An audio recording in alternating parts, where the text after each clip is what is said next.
अंग्रेज़नि जो सियासत में हिस्सो वठणु।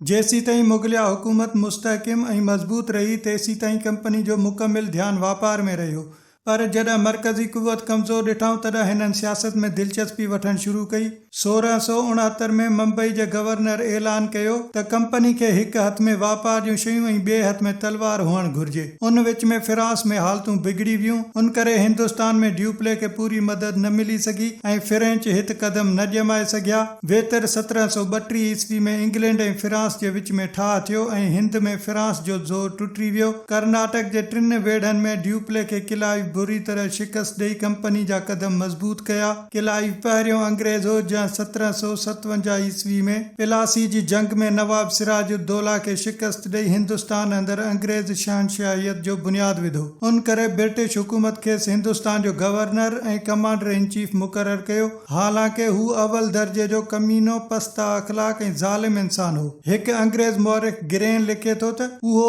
अड़बंग ऐं बेकार छोरो जंहिंजा दोस्त खेसि मद्रास ॾांहुं हिकु मुंशी जी हैसियत में रहण लाइ कंपनी जी मुलाज़िमत में मोकिले ख़ुशि थिया हुआ। हू हिकु ॾींहुं हिंदुस्तान में अंग्रेज़ सल्तनत जो बानी थियो। हिन 4 मई 1779 में बंगाल खां पोइ मैसूर ते हमिलो कयो। जंग सेवर में सभु अमीर ऐं सिपाही विकामजी चुका हुआ। दरबार जे चंद वतन जे वेरी मुअज़्ज़िज़िन अंग्रेज़ी फ़ौज खे किले में दाख़िल कयो। जॾहिं पंहिंजे बॉडी गार्ड्स खे साण करे टीपू सुल्तान अंग्रेज़नि सां मुक़ाबिलो करण लाइ रवानो थियो, तॾहिं गर्मी जी सख़्ती ऐं उञ खां संदसि चप सुकी विया ऐं पाणी जी घुर कयई। पर पंहिंजे साकी तॾहिं अफ़सोस ऐं कमाल हरामपाई जो सबूत ॾींदे न पाणी ॾिनो ऐं पाणी पाणी कंदो घोड़े तां किरी पियो। उन वक़्त बि कंहिं हिंदुस्तानी खे मथसि रहम न आयो ऐं ही ग़रीब मुसाफ़िर उञ सां ई मरी वियो। संदसि लाश खे लॉर्ड हारिस ॾिसी चयो त अॼु हिंदुस्तान असांजो आहे। अहिड़ी तरह सिरुन पट्टम ते बि संदसि कब्ज़ो थी वियो। जनरल लीक मराठनि सां मुक़ाबिलो करे मुग़लिया हाकिम शाह आलम खे खाइनि आज़ादु करायो।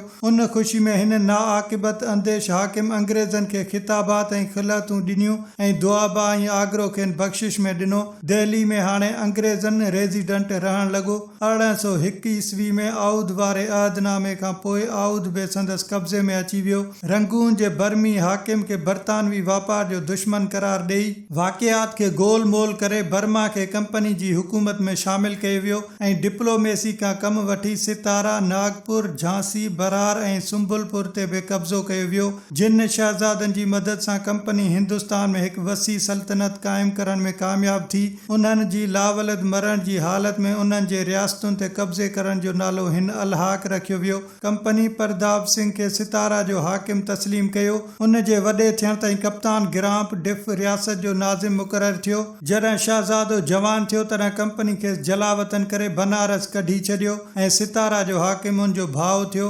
1848 ईस्वी में जॾहिं ॿई भाइर मरी विया तॾहिं लॉर्ड डलहाउज़े उन ते कब्ज़ो कयो। 17 फरवरी 1843 में नेपियर सिंध ते चढ़ाई करे ऐलान कयो त सिंध ते असांखे कब्ज़े जो को बि हक़ न आहे, पर उन हूंदे बि असीं कब्ज़ो ज़रूर कंदासीं ऐं सचपच त उहो कदम असांजो तमामु फ़ाइदेमंद काराइती कमीनप ऐं बदमाशी थींदी। अहिड़ी तरह हिन सिंध ते कब्ज़ो करे संदसि लफ़्ज़नि में गुनाह कयो। 1849 ईस्वी में सुंबलपुर, थानीरल, गंजपुर ऐं बंजनौर ते कब्ज़ा थिया। नागपुर जे राजा रघुजी भोंसला जेटेन जे पुट 11 डिसंबर 1853 ते वफ़ात कई। जीअं त हू लावलद हो, उन करे उन जे भाउ खे वारिस बणायो वियो, मगर दिलहाउज़े पशवंत खे राजा तस्लीम न कयो ऐं कंपनी रियासत ते कब्ज़ो कयो। झांसी जे आख़िरी राजा 21 नवंबर 1851 ते वफ़ात कई। राणी खे पेंशन ॾेई झांसी खे अंग्रेज़ सल्तनत सां ॻंढियो वियो। पंजाब, बहावलपुर ऐं कश्मीर खे बि दिलहाउज़ी तलवार जे ज़ोर सां पंहिंजे तसल्लुत हेठि आंदो।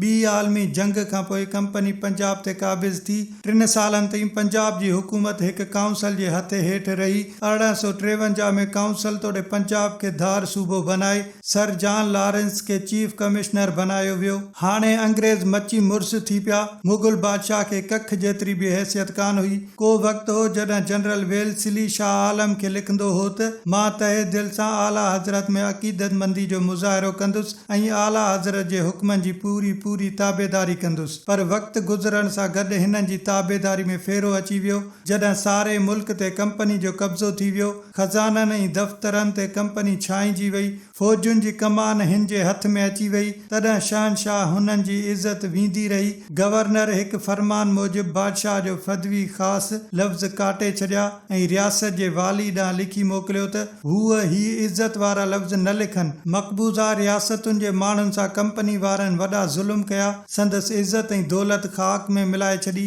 बंगाल मां सोन चांदी हीरनि ऐं जवाहरनि जा जहाज़ भरे बर्तानिया मोकिलिया विया। नागपुर ऐं सिंध राणियुनि खां ज़ेवरात फुरिया विया। आउद जे केतिरनि ई जागीरदारनि खां संदसि मिल्कियतूं फुरियूं वियूं। संदसि खातनि हेठि 25,543 ॻोठ हुआ, तिन मां 11,903 ॻोठ फुरिया विया।